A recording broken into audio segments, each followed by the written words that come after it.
Bienvenue sur Tea Time, l'émission où l'on parle participation, communauté, intégration et cheminement, autour d'une tasse de thé.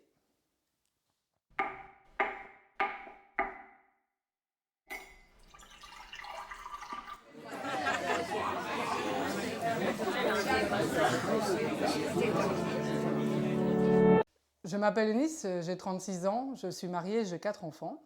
Et aujourd'hui, j'ai envie de vous parler de cheminement. J'ai pris la tasse cheminement pour boire mon thé. À Vianova, lorsque l'on pense cheminement, on pense progression, on pense long terme. On s'intéresse au chemin qui nous mène vers Jésus. Un disciple de Jésus peut cheminer avec une personne qui ne connaît pas encore Jésus et petit à petit l'aider à ce que les choses se dévoilent et commencent à prendre forme et que cette personne puisse ensuite elle-même se rapprocher de Jésus et commencer son cheminement avec lui. Mais aujourd'hui, j'ai plutôt envie de vous parler du cheminement du disciple en lui-même. Quand je pense cheminement, je pense saison de vie.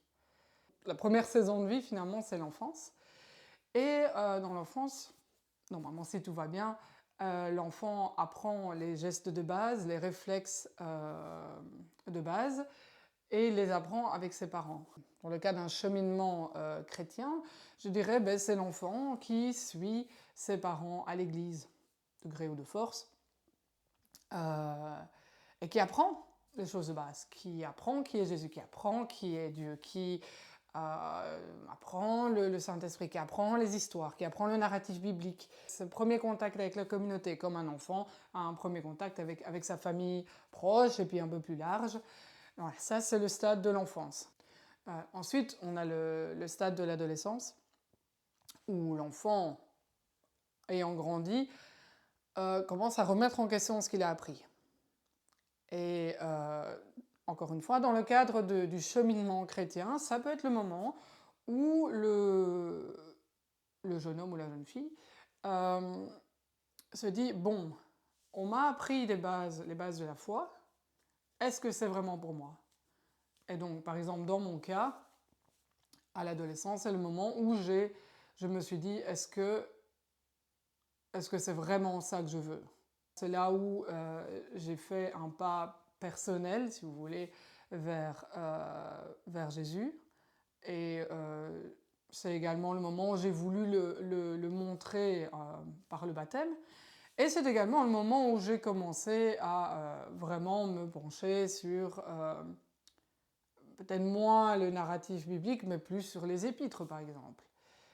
Autant quand j'étais enfant, j'ai lu, j'adore l'histoire, j'ai lu et relu et re-relu un Samuel, deux Samuel, un roi, deux rois, chronique, exode, peut-être pas Lévitique, mais Genèse, tous ces grands narratifs des évangiles, on connaît toutes les histoires quand on a grandi dans l'église. Et là, en tant qu'ado, c'était plutôt, tiens, je vais lire les lettres.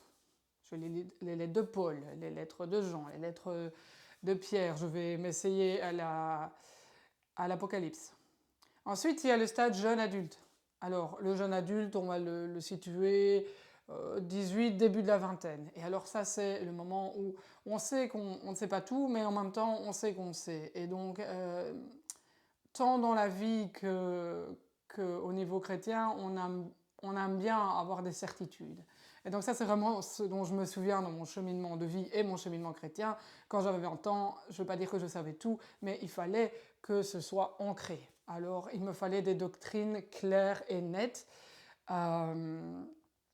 Et ayant également eu la chance, pour moi en tout cas, de me marier jeune, ben ce cheminement, je l'ai fait avec mon mari.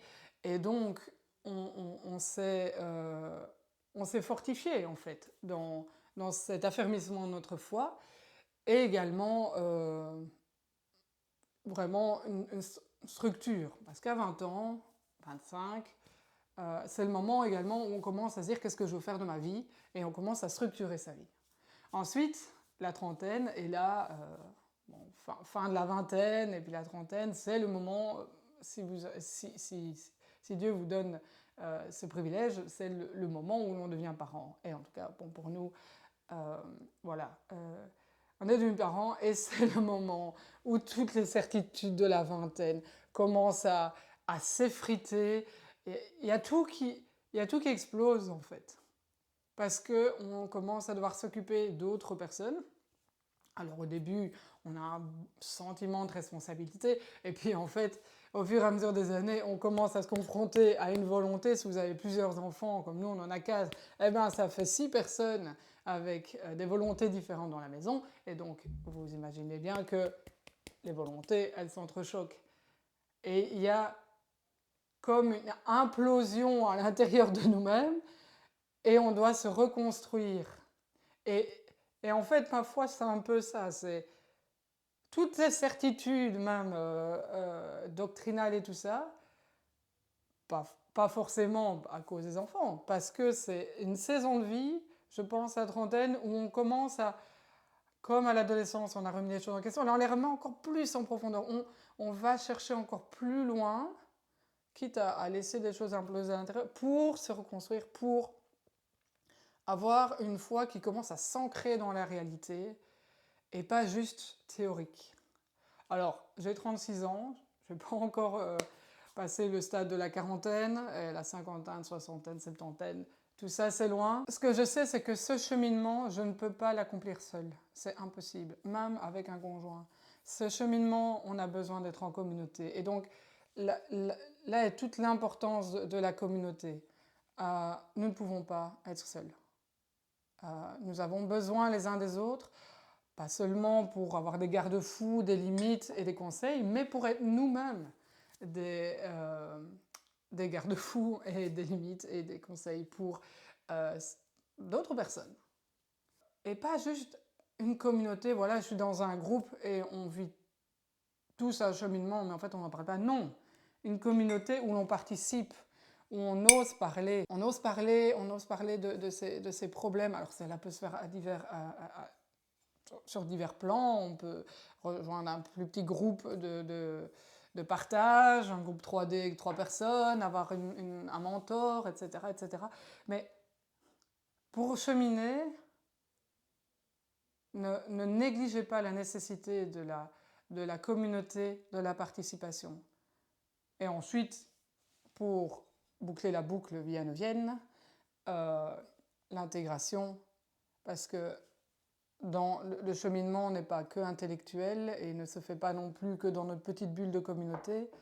Ce cheminement se reflète dans la vie de tous les jours. Je vous invite à venir discuter de cela, de ces 4 valeurs avec moi. Quelques questions simples. Qu'est-ce que ça veut dire communauté pour vous? Qu'est-ce que ça veut dire participation pour vous? Qu'est-ce que ça veut dire intégration pour vous? Qu'est-ce que ça veut dire cheminement pour vous? Je vous invite à me contacter. Contactez Via Nova si vous êtes intéressé et on trouvera un moment pour discuter. Ça peut se faire en français, in het Nederlands ou in English. À bientôt et bon thé!